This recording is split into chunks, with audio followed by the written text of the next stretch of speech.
안녕하세요, 학생 여러분.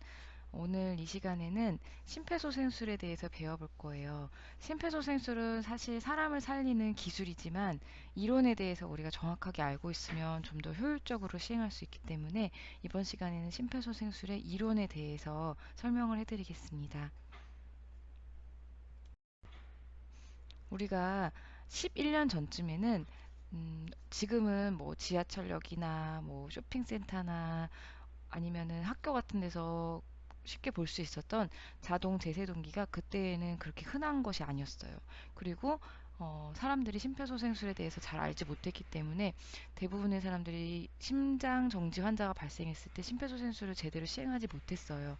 그런데 10여 년 동안 꾸준히 심폐소생술에 대한 교육이 이루어졌고 많은 사람들이 이것에 대해서 어떻게 해야 되는지 인식하게 되면서 2006년에 비해서 2017년쯤에 조사했을 때 사람들이 일반인들이 심폐소생술을 하는 비율이 21%까지 증가했고 또 생존율도 한 4배 정도 증가했다고 합니다. 그러면 심폐소생술 교육은 왜 필요할까요? 2019년에 어떤 신문 기사를 보면 심폐소생술 환자가 발생했을 때 응급처치를 하게 되면 생존율이 약 2배, 1.85배 상승한다고 했고 또 그냥 심폐소생술을 하는 것이 아니라 목격자가 자동 심장 충격기까지 사용했을 때는 그 생존율이 4배 이상 높은 것으로 나타났어요. 근데 이걸 내가 과연 할 수 있을까? 그게 아니라 심장 정지 환자가 가장 많이 발생한 장소는 가정이 67.2%로 가장 많았다고 합니다. 그러니까 학생들이 이거를 제대로 배워서 사람을 살리면 내 가족과 내 친구를 살릴 수 있는 거예요. 제 생명을 구한 거죠. 신영록 선수처럼 심장 마비가 온 심장의 모습입니다. 심장으로 피가 들어오는 위쪽 심방은 힘차게 뛰고 있지만 심장 밖으로 피를 내보내는 아래쪽 심실은 가늘게 떨기만 할 뿐 펌핑 작용을 못하고 있습니다. 심실 세동, 이른바 부정맥입니다. 정상적인 심장 박동과 비교하면 확연히 차이가 납니다. 이 때문에 몸에 피가 흐르지 않게 되고 특히 뇌에 산소 공급이 중단되면서 사망에 이르게 됩니다. 뇌라는 것은 이 산소에 상당히 민감한 조직이기 때문에 처음에 한 3, 4분만 혈류가 안 가게 돼도 이제 뇌 손상이 시작됩니다. 특히 한 10분 정도가 지나게 되면 뇌사의 가능성이 많아질 정도로 뇌의 기능이 많이 손상돼서 그 이후에는 심장 기능이 돌아오더라도 뇌 기능이 상당히 저하되거나 후유증을 남기는 경우가 많게 되죠. 그렇다면 심장마비로 쓰러진 사람에게는 어떤 조치를 해야 하는 것일까? 먼저 의식과 호흡 여부를 확인한 뒤 곧바로 119에 신고를 하고 주변 사람들에게 도움을 청해야 합니다. 그리고는 바로 가슴 압박에 들어갑니다. 가슴의 정중앙 부분을 5cm 정도 깊이로 눌러줍니다. 속도는 1분에 100에서 120회 정도. 압박을 하기 위해서는 환자의 심장과 저의 손꿈치, 그다음에 팔꿈치, 어깨가 수직이 되는 이런 방향으로 하셔야 되고요. 가슴 압박을 할 때 이 팔꿈치가 굽혀져서는 안 되겠습니다. 그러면 다시 잡고 이후 인공호흡과 병행하면 더 좋지만 상황이 여의치 않다면 가슴 압박만 계속 실시해도 충분합니다. 심장 정지가 되면 몸의 기능이 일시적으로 멈추기 때문에 평상시 같은 산소 농도가 필요하지 않습니다. 그래서 더 적은 산소 농도가 필요하기 때문에 오히려 산소 공급하는 것보다는 가슴 압박으로 혈류를 공급하는 것이 더 중요하다. 만약 자동 제세동기라고 불리는 전기 충격기가 주변에 있다면 패드를 양쪽 가슴에 엇갈리게 붙이고 기계에서 나오는 지시에 따라 전기 충격을 실시합니다. 이후 다시 가슴 압박을 해야 합니다. 이런 과정을 반복하는 동안 구급대원이 도착해 환자를 인계하면 생존율을 크게 높일 수 있습니다. 그러면 심장이 멎는 이유는 뭐가 있을까요? 심실세동은 심장이 쿵쾅쿵쾅 이렇게 리듬을 가지고 뛰는 게 아니라 마구 떨리고 있는 상태로 죽기 직전 단계를 말해요. 호흡 부전, 숨을 쉴 수 없을 때, 기도가 폐쇄됐을 때, 기도가 폐쇄되면 호흡 부전으로 넘어가겠죠. 그리고 뇌가 손상됐을 때, 그리고 뭐 엄청나게 많은 출혈이 일어나거나 쇼크가 일어났을 때, 그럴 때 심장 전지가 발생합니다. 심폐소생술은 이러한 심장 정지가 발생했을 때 심장의 자발적인 순환을 회복시키는 일련의 기술이에요. 응급처치 기술. 심폐소생술의 목적은 무엇일까요? 골든타임이라고 말하는 4에서 6분 안에 뇌에다 산소 공급하는 것이 핵심이에요.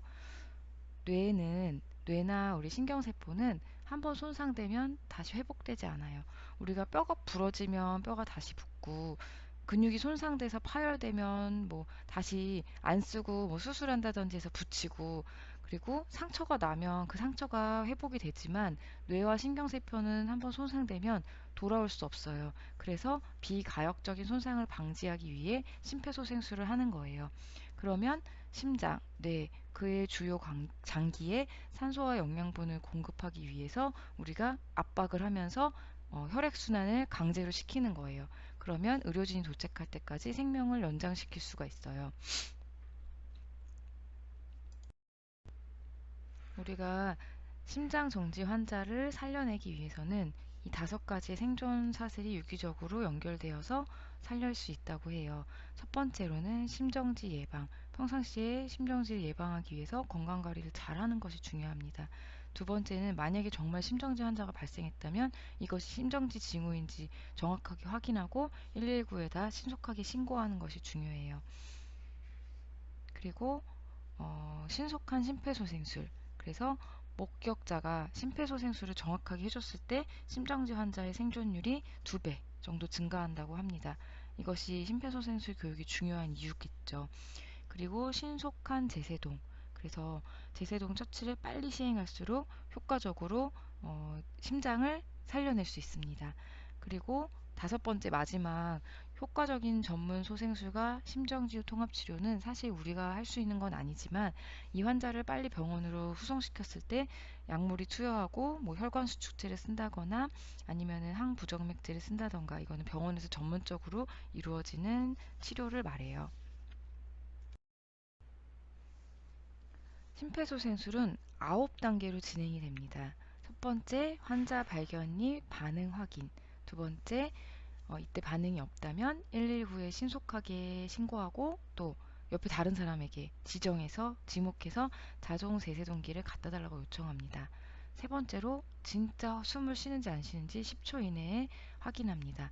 네 번째로 가슴 압박을 실시합니다. 그리고 기도를 개방시키고 그다음에 인공호흡을 가슴 압박과 30대 2로 실시합니다. 그리고 누군가 자동 제세동기를 갖고 왔다면 그 사람이랑 손을 바꾸면서 자동 제세동기를 환자에게 부착하고 심장에 제세동을 시킵니다.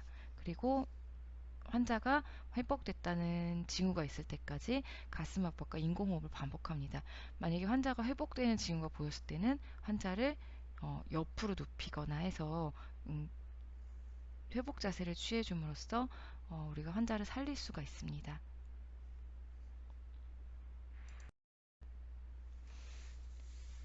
성인 심폐소생술 단계를 다시 자세하게 설명을 드릴게요. 첫 번째 의식 확인 단계입니다.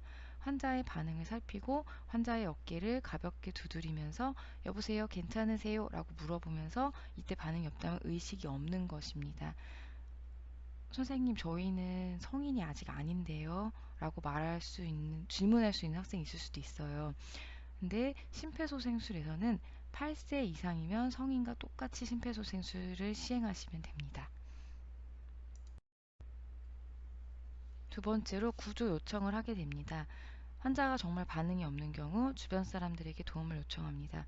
이때는 그냥 119에 신고해주세요 이렇게 얘기하는 것이 아니라 여기 의식이 없는 분이 계십니다. 빨간색 티셔츠 입은 남자분은 119에 신고해 주시고 청바지 입은 여자분은 자동심장 충격기 갖다 주세요. 이렇게 지목해서 구조를 요청하고요. 그리고 환자의 얼굴부터 가슴까지 10초 이내에 숨을 쉬는지 안 쉬는지 확인합니다. 뭐 배나 폐가 올라갔다 내려갔다 하고 있다면 숨을 쉬는 거죠. 이때 심폐소생술을 할 때는 숨을 쉬지 않고 의식이 없을 때 심폐소생술을 하는 것입니다. 만약에 의식은 없는데 숨을 쉬고 있다면 그냥 일시적인 실신 상태일 수도 있어요. 이때는 심폐소생술 적용 대상이 아닙니다. 다음으로 정말 의식도 없고 숨도 안 쉬는 걸로 확인됐을 때는 바로 심장 압박 30회로 들어갑니다. 흉골의 하반부 2분의 1 지점.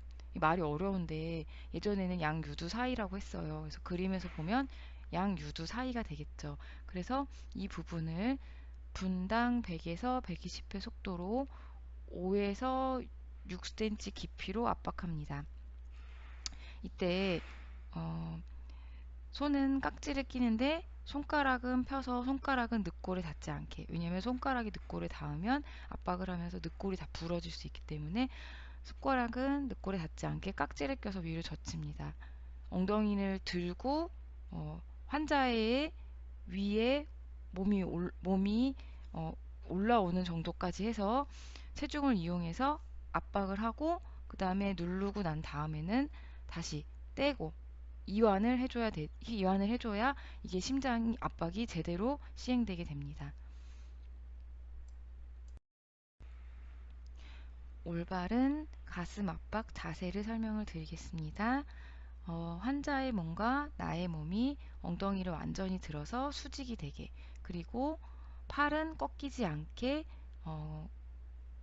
앞에서 봤을 때 역삼각형 모양이 되도록 환자의 가슴을 압박하는 자세를 취해 주시면 되겠습니다.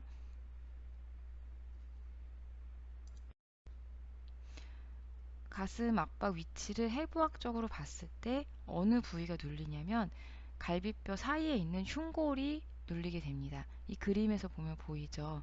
그래서 양유두 사이, 그리고 흉골 하부 2분의 1 지점이 손에 위치하는 저 흉골 위에가 되게 됩니다. 그래서 깊이를 봤을 때는 5에서 6cm가 저 정도의 깊이로 들어가게 되는 것입니다.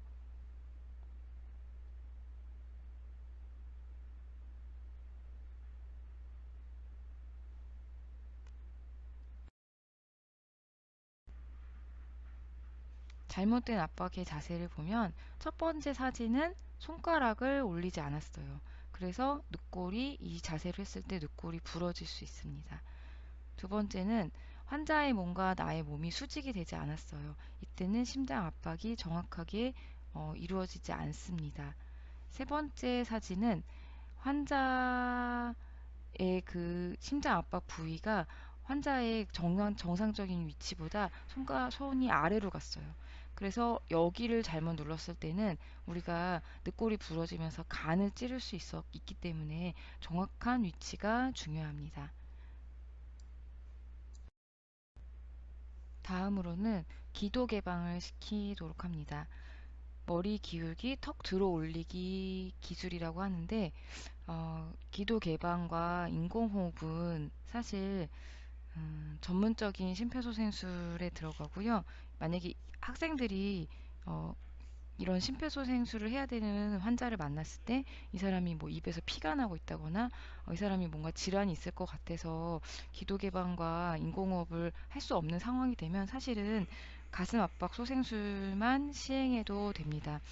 심장지 초기에는 가슴 압박술을 시행한 경우와 시행하지 않은 경우가 생존율 차이가 없으며 우리가 굳이 못하는 상황에서 기도 개방과 인공호흡을 강요하지 않는 이유는 이 기도개관과 인공호흡을 하는 동안에 지체된 시간만큼의 심장 압박이 안 돼서 환자의 생존율이 오히려 안 좋아질 수 있기 때문에 우리가 안 되는 상황에서는 심장 압박이라도 해서 환자를 살리는 것이 중요합니다. 그래도 기도개방과 인공호흡에 대해서 다시 자세하게 설명을 드릴게요. 한 손은 환자의 이마에 대고 뒤로 기울이는데 이때 90도가 되도록 해서 어, 혀가 말려서 기도가 막히지 않게 기도를 유지해 주고요. 다른 손에 손가락 두 개를 아래떡의 한쪽 뼈 부분에 올려서 들어 올립니다. 이때 이물질이 있다면 손가락을 C자 모양으로 만들어서 안에 넣고 제거합니다.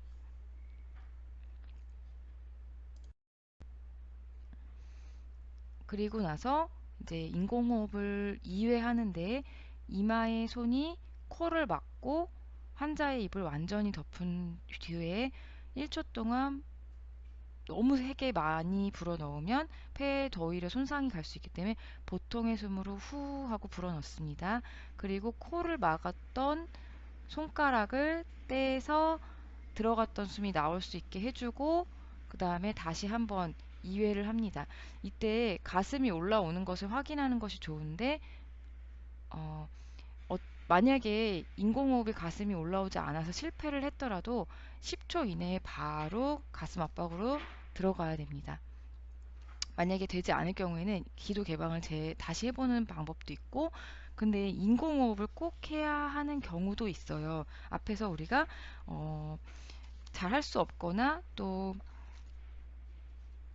이 사람이 뭐 감염이 이 사람이 내가 인공호흡 했을 때 감염이 될 수도 있는 상황이라면 가슴 압박 소생술만 하라고 했지만 인공호흡을 꼭 해야 하는 경우도 있어요. 언제냐면은 소아의 경우에는 그러니까 어린아이 경우에는 심장에 문제가 생겨서 심정지가 오는 것이 아니라 이 아이가 숨이 멎어서 심정지까지 가는 경우가 거의 대부분이기 때문에 아주 어린아이의 경우에는 이런 의식을 잃거나 호흡이 없는 상황이 생기면 인공호흡을 하면서 심폐소생술을 해야 합니다.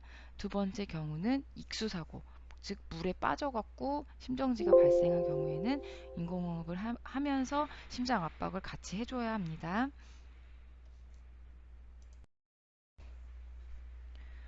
근데 이러한 상황에서도 심폐소생술을 중단할 수 있는 경우가 몇 가지가 있는데 환자가 이제 호흡이나 의식이 돌아와서 반응을 보였을 때, 또 119 요원이 와서 응급의료 요원이 와서 환자를 우리가 인계했을 때, 훈련된 다른 응급처치 요원과 교대할 때, 근데 너무 지쳐서 더 이상 심폐소생술을 할 수가 없을 때, 이 경우를 제외하고는 5초 이상 중단해서는 안 됩니다.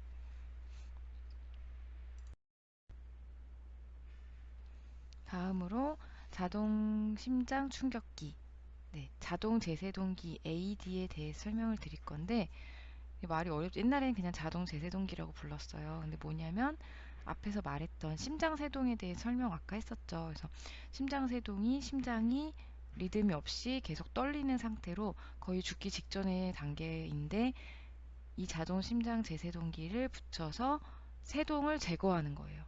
그러면 심장이 다시 정상 리듬으로 돌아가게 만드는 기계를 말합니다.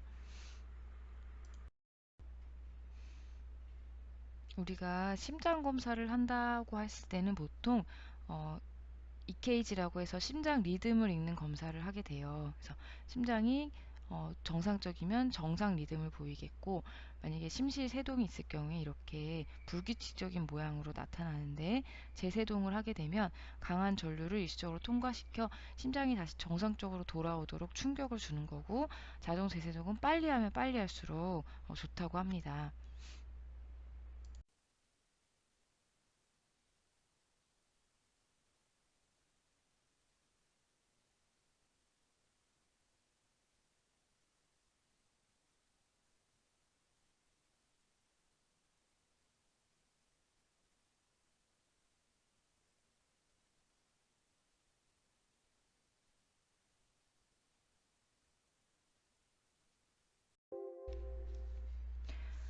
우리가 앞에서 본 영상은 정말 심장 세동이 있을 때 제세동기를 사용하고 다시 심장 리듬이 돌아오는 거를 동영상으로 한번 본 거예요. 그러면 이제 지금은 심장 자동 충격기 전체적인 사용 순서를 한번 다시 얘기해 드릴게요.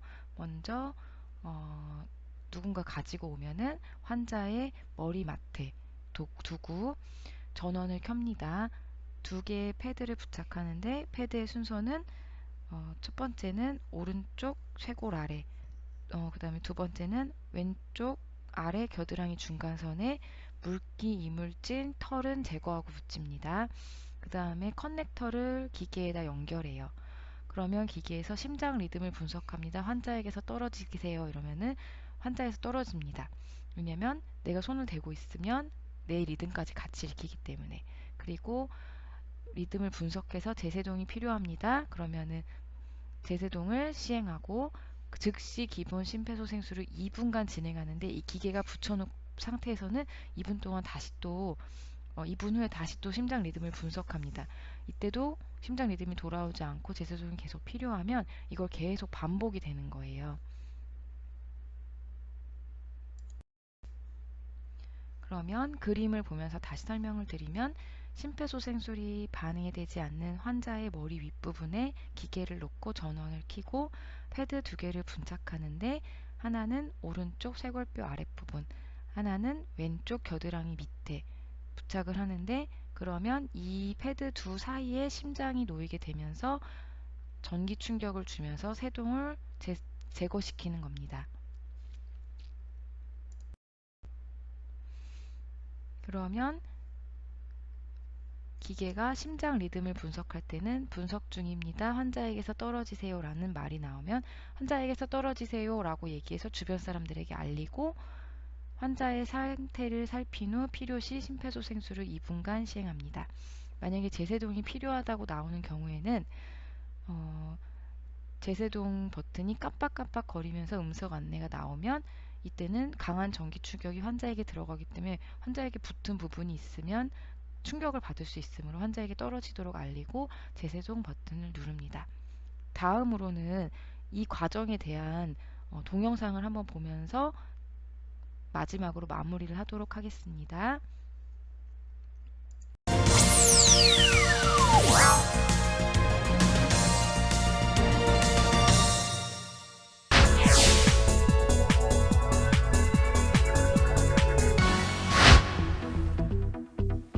혹시 이게 뭔지 아시나요? 자동 제세동기, AED라고도 하는 것인데요. 공공장소나 아파트 등 사람이 많은 곳에 비치되어 있는 것을 보셨을 겁니다. 못 보신 분들은 나와 가까운 곳에는 어디에 설치되어 있는지 확인을 해두시는 것도 좋을 것 같고요. 자동 제세동기는 심장 박동이 멈췄을 때 붙여만 놓으면 환자의 심장 상태를 스스로 분석해 필요에 따라 전기 충격을 줘서 심장을 다시 뛰게 하는 의료기기입니다. 심정지의 원인이 되는 불규칙한 심장 리듬을 회복시키는 데 큰 역할을 하죠. 따라서 주위에 자동 제세동기가 있다면 심정지가 발생한 사람에게 적극적으로 활용하는 것이 최선이겠죠. 그 전에 사용 방법을 알아두는 것은 필수이고요. 이름에서 알 수 있듯이 자동이라서 누구나 쉽게 사용할 수 있습니다. 제품에 따라 조금씩 다르긴 하지만 이렇게 사각형의 박스를 열고 전원을 켜면 환자 가슴에 패드를 부착하세요. 네, 이렇게 친절한 음성 안내가 나오네요. 패드를 붙이는 위치도 아주 잘 설명돼 있고요. 붙여볼까요? 안내대로 가슴 위쪽과 옆쪽에 붙이고, 이제 기계에서 나오는 음성 지시에 따르면 문제없이 사용하실 수 있을 겁니다. 자동 제세동기 사용 방법을 조금 더 자세히 안내해 드리겠습니다. 함께 보시죠. 만약 당신이 공공장소에서 쓰러진 사람을 발견한다면 주위의 다른 사람에게 도움을 요청해야 합니다. 여보세요. 한 사람에게는 119 신고를 하게 하고 또 다른 사람에게는 자동 제세동기를 가져오도록 합니다. 거기 안경 쓴 남자분 119에 신고해 주시고요. 모자 쓴 학생 자동 제세동기 가져다 주세요. 그리고 자동 제세동기가 도착할 때까지 심폐소생술을 실시합니다. 하나, 둘, 셋, 넷, 다섯, 여섯, 일곱, 여덟, 아홉, 열. 자동 제세동기가 도착하면 심폐소생술이 중단되는 시간을 최소화하기 위해 주위 사람에게 가슴 압박을 요청하는 것이 좋습니다. 가져온 자동 제세동기의 덮개를 열고 기계의 전원을 켭니다. 기계에 따라서 덮개를 열면 자동으로 전원이 켜지는 것도 있습니다. 자동 제세동기를 사용하는 것은 어렵지 않은데요. 전원을 켠 후에는 기계의 음성 지시에 따르면 됩니다. 패드를 부착하세요. 패드를 붙이라는 기계의 첫 번째 음성 지시. 패드에 붙일 위치가 그려져 있습니다. 그림대로 하나는 오른쪽 빗장뼈 아래에, 다른 하나는 왼쪽 젖꼭지 아래에 붙입니다. 가슴 압박은 멈추지 마시고요. 그리고 음성 지시에 따르세요. 패드 커넥터를 꽂으세요.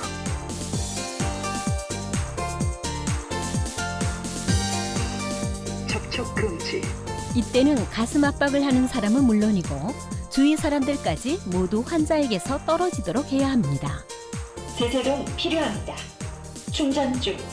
분석이 끝나면 8조가량 충전이 됩니다.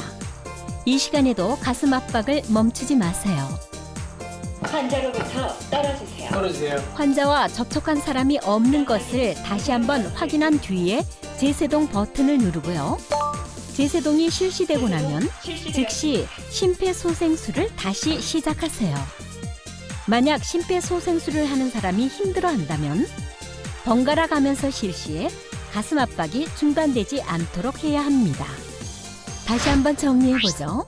자동 제세동기의 전원을 켜고 환자 가슴에 2개의 패드를 붙입니다. 심장 리듬을 분석할 때는 환자에게서 떨어지고 지시에 따라 환자와 접촉한 사람이 없는 것을 다시 한번 확인한 뒤에 제세동 버튼을 눌러 제세동을 실시합니다. 이후에는 즉시 심폐소생술을 다시 시작하세요.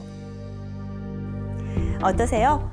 자동 제세동기를 가져와 뚜껑을 열었다면 이미 반은 성공했다고 볼 수 있습니다. 그만큼 쉽다는 거겠죠? 자동 제세동기를 사용할 때는 환자와 장비는 마른 곳에 위치하도록 하고요. 또 가능하다면 패드 부착 표면에 물기나 땀은 마른 수건으로 닦아주세요. 자동 제세동기 작동 중 환자와 접촉을 금지하는 등의 주의사항도 꼭 눈여겨보시고요.